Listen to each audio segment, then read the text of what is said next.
Basically क्या है कि जो हमारे साथ ये ठगी हुई उसमें आज 240 दिन बाद भी जो मेन एक्यूज्ड हैं, जो पहला पॉइंट ऑफ कांटेक्ट था हमारा अमित जलाली, अभी तक भी वो बाहर हैं नोएडा के अंदर। जो बाकी के 9 एक्यूज थे उनमें से कुछ ऐसे एक्यूज निकल के भी आए थे जिनका नाम हमें पता ही नहीं था, जो कभी पास अरेंज करा करते थे असम सेक्रेटेरिएट में और हमारे को अंदर मिनिस्टर्स होम में लेकर जो गए। तो बेसिकली क्या है कि वो लोग सारे अरेस्ट हो गए, वो अपना 60 दिन जेल की हवा काट के भी आ चुके हैं, अपना कारावास करके आ चुके हैं वो, और अब ट्रायल के बाद उन्हें मेन सज़ा मिलनी है, ठीक है। लेकिन जो बाकी के जो मेन एक्यूज्ड हैं, मेन पीओसी है, जो हमारा एम्प्लॉय था जिसने पूरी गारंटी पे या नॉमिनेशन बेस्ड ऑर्डर दिलवाया था हमारे को, वो अभी भी बाहर है, उसके साथ कुछ भी नहीं हुआ।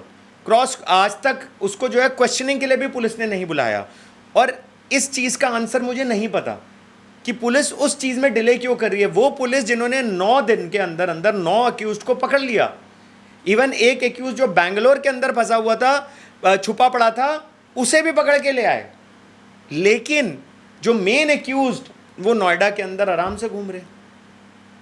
सनी जी, आपकी पुलिस प्रशासन से बात होती है?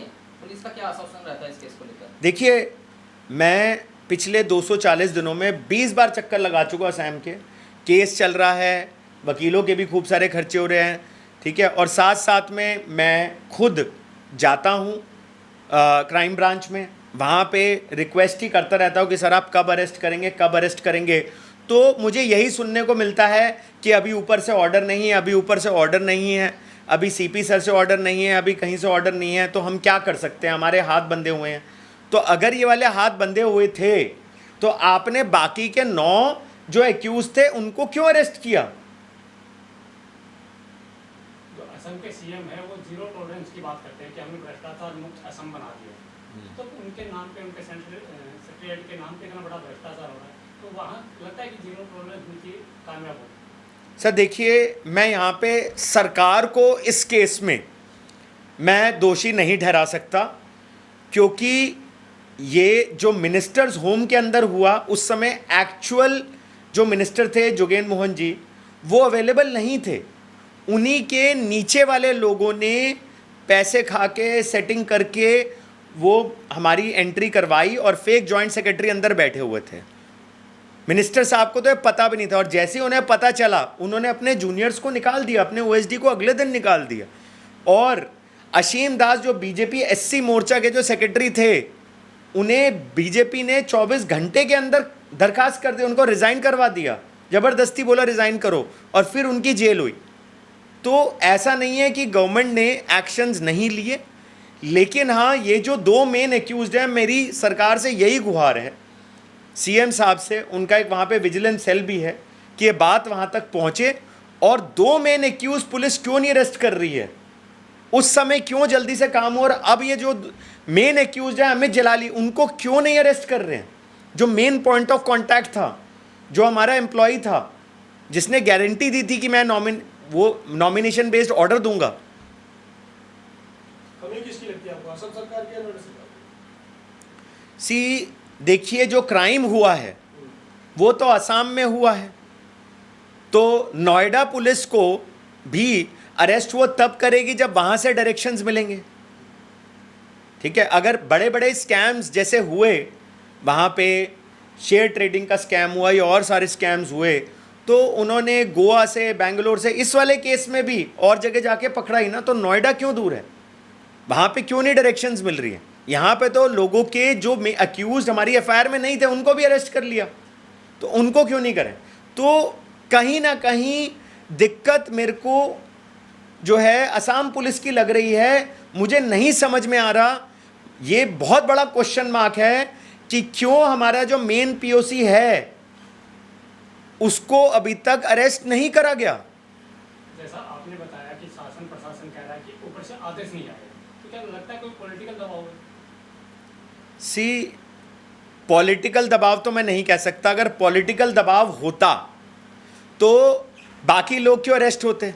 इवन जो बीजेपी का जो एससी मोर्चा का जो सेक्रेटरी था, उन्हें रिज़ाइन करके क्यों अरेस्ट करवाया जाता? तो पॉलिटिकल दबाव तो मैं नहीं बोलूँगा। देखिए तो क्या वजह लगती है आपको? देखिए कहीं ना कहीं पुलिस पे ही मेरे को क्वेश्चन मार्क है। मेरे को एक्चुअली ये वाला क्वेश्चन अभी तक अनसॉल्व्ड है। ये वाला प्रश्न का उत्तर अभी तक मैं भी नहीं जान पाया हूँ कि जो पुलिस ने 9 दिन के अंदर बाकी लोगों को अरेस्ट कर लिया, वो अमित जलाली को क्यों नहीं अरेस्ट कर रही है अभी कहीं तक? ऐसा तो नहीं कि अमित जलाली के की कोई भी एविडेंस ना हो आपके पास? सर सारे एविडेंसेस हैं, पुख्ता एविडेंसेस हैं। सबसे ज़्यादा एविडेंसेस अमित जलाली के नाम पे हैं। और जिस कंपनी एजी वर्टेक्स प्राइवेट लिमिटेड जिसके अंदर पैसा गया था उसके नाम पर है। कुछ रिकवरी हुई है आपकी अभी तक इस मामले में? 5 लाख रुपए जो अशीम दास के अकाउंट में गए थे उन्होंने वापस किए। इसका मतलब क्राइम तो हुआ है। और उन्होंने जितने भी एक्यूज्ड हैं उन्होंने बेल एप्लीकेशन में यही लिखा कि जो 2 मेन कॉन्स्पिरेटर्स हैं उनकी वजह से ये हुआ। और आज भी मेन पैसा तो उन्हीं की कंपनी में पड़ा हुआ है ना, एजी वर्टेक्स में। और अभी तक उसमें से एक भी रुपया हमारे पास वापस नहीं आया है। अब आप चाहते क्या हैं? मैं सरकार से यही गुहार लगाना चाहता हूं कि जल्द से जल्द इस केस के अंदर जो मेन एक्यूज्ड है उसको तुरंत ही अरेस्ट करा जाए। और जिस कंपनी के अंदर हमारे 80 लाख रुपए पड़े हुए हैं एजी वर्टेक्स प्राइवेट लिमिटेड में, उस कंपनी से हमारे को पैसा वापस मिले। उसके अलावा जो हमारा माल गया था जिसके पैसे अभी तक रिकवर नहीं हुए हैं, उस माल का पैसा भी हमारे को वापस मिले, जिसके डिलीवरी चलान्स हमारे पास हैं। जो माल आपने बेचा था, माल रिकवर हुआ है, रिटर्न हुआ है? माल वो सारा कहीं ना कहीं बेच चुके थे। क्या कॉस्ट रही होगी उस माल की? सर 1 करोड़ 20 लाख में सेल करा था हमने। तो थोड़ा बहुत भाई, एक स्टार्टअप एमएसएमई जो है वो इतने मार्जिन्स तो रखती नहीं है, तो आप खुद ही लगा लीजिए।